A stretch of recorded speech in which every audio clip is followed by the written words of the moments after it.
You are failing as a parent if you're not using these 3 Stoic principles every day.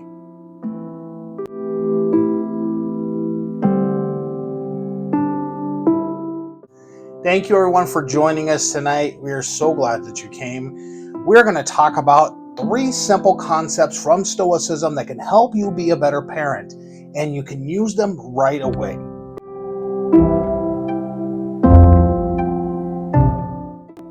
Now, the first concept is very simple: discipline. Yeah, I know you know what discipline is. You probably use it all the time, but we always think of it in its punitive form. Discipline is putting your child in timeout, or maybe taking something away from them. It's removing one of their favorite pastime activities, the iPad, the TV, the cartoons. That is what discipline is. It's a punitive punishment to correct a wrongdoing. But let's talk about the other kind of discipline. Discipline of picking an area of study in your life. Now stay with me for just a quick second. Marcus Aurelius says we should discipline ourselves in small things and from there progress to areas of greater value. And that's what you're trying to do to your child. Discipline doesn't have to be punitive. It doesn't have to be putting them in a corner for timeout or taking away their favorite thing. Sure, that might be something you have to do eventually for them, but discipline is explaining to your child what they did wrong so they can become a better human being. So it's very simple.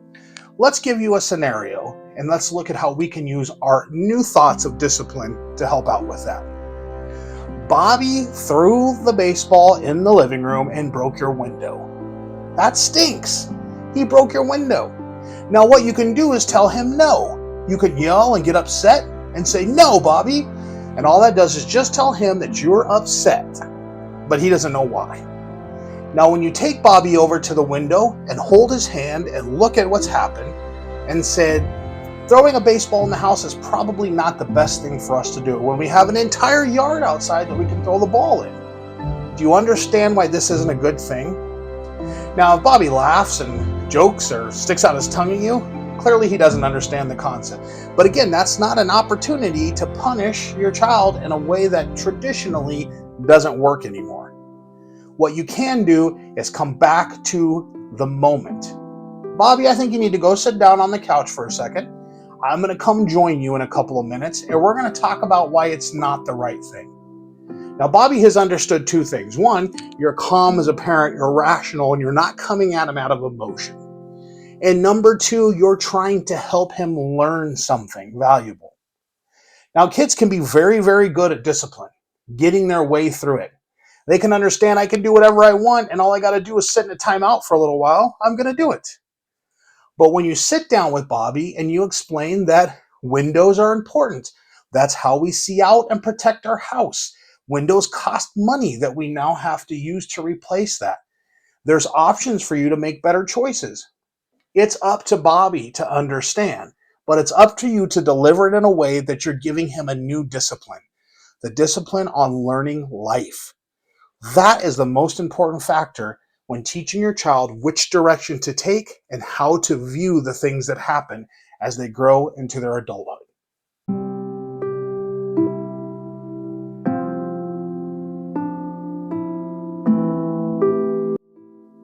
There's another rule that we have to remember when we're taking Stoic ideas and using them as parents. Nothing's happened to you.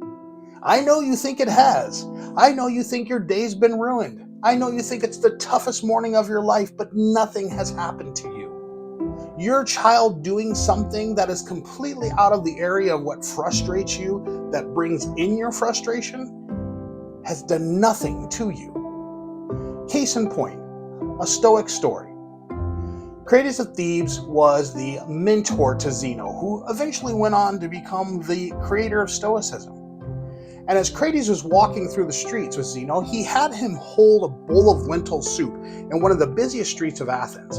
And he told him to walk from one end of the street to the other without spilling it. Now, of course, Zeno felt like a fool. Nobody walks with a bowl of lentil soup through one of the most crowded streets in all of Athens. So what he tried to do was take his shawl and hide it so that people couldn't see what he was doing. Crates reached out, smashed the bowl against him, let it pour all over, and as Zeno ran away in embarrassment, he yelled out, "Nothing bad has happened to you. It was just a bowl of spilt soup. Now take that principle and put it in as parents. Your child is walking through the living room, your brand new white carpet. Yes, they're carrying a bowl of soup that they shouldn't have in there. You know it's supposed to be left in the kitchen. And the bowl smashes on the ground, leaving a giant stain. Let me ask you a question. Are you going to still wake up tomorrow? I hope so. Did your bank account go to zero because of that bowl of spilled soup? Only if it's a really expensive rug. Or are you going to have a okay day tomorrow once you calm down and realize the gravity of the situation? It's just a bowl of spilled soup. When we get upset at our children and we take our frustrations that are already under the surface boiling up and put it on them over something so small as that, they learn to be that kind of an adult. They learn to take out their frustrations on the first available source. For instance, when you're at work and your coworker upsets you, the one that cuts you off in traffic, the one that makes you mad with a simple word that you could just ignore. They learn that these are big emotions and I should have some kind of response towards them, when really nothing has happened to you. Now, if you can teach your child that, yes, this was not a good thing, and next time we need to use both hands and make sure we're eating in the kitchen and not over mommy and daddy's white rug, they've learned a lesson. The lesson is that you love them and that you care about them and that you took the time to teach them the right thing to do. Now, I'm not saying there's not a consequence. Of course there is. The consequence is now little Bobby has to help you clean up the stain. You get out soap and water, you get out a bucket, you work together to understand that there is a consequence to all actions.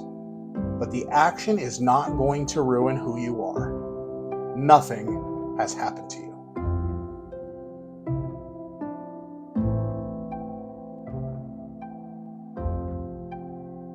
All right, now let's examine the last one. Number 3 Stoic principle that we can use right now to be better parents. You ready for it? Make mistakes. Make a lot of mistakes. Make mistakes all the time, not because you're a bad parent, but because you're trying to do things that are better for your child. You're trying to handle things in the right way. Now we know that mistakes are things we can learn of. Epictetus tells us it's not what happens to us, but it's what we do to handle it afterwards that's important. So make mistakes. Maybe you thought you were saying the right thing because in your heart you were truly trying to help your child and it turned out wrong. That's okay. You made a mistake. Now what are you going to do with it? You're going to use it to teach you next time that that's not the right way to handle the situation. It's okay to be laughed at by another parent because they think they got it right. Guess what? They don't. And they've made plenty of mistakes in their life. Have you ever met somebody that's on their 4th or 5th child? Maybe you are. They have made so many mistakes now that when the 5th child comes around, it's like they can do it blindfolded. Maybe you're a first-time parent and you're so afraid to do or say the wrong thing that your child's going to be messed up or scarred for life. They're not, as long as you're being kind, gentle, educator, loving, and nurturing to what they need the most. Now, your child might get mad at mistakes that you made, and that's okay. We all have to deal with that. We get mad when people make mistakes at us. But again, we learn how to control our anger as we use philosophy in our lives to be better parents. We're teaching that to our kids as well. So maybe daddy may not say the right thing all the time, but daddy loves you a lot. And he's trying to work very, very hard to make sure you're taken care of and loved. If they understand that, the mistakes will be forgiven. But take chances. As Epictetus said, it's all about what we do with them. And when we take those chances, we become better at what we do and in turn teach our children to become better parents in the future. It's all about making the next generation a little bit better than the one before. Now take these 3 things and use them in your life today.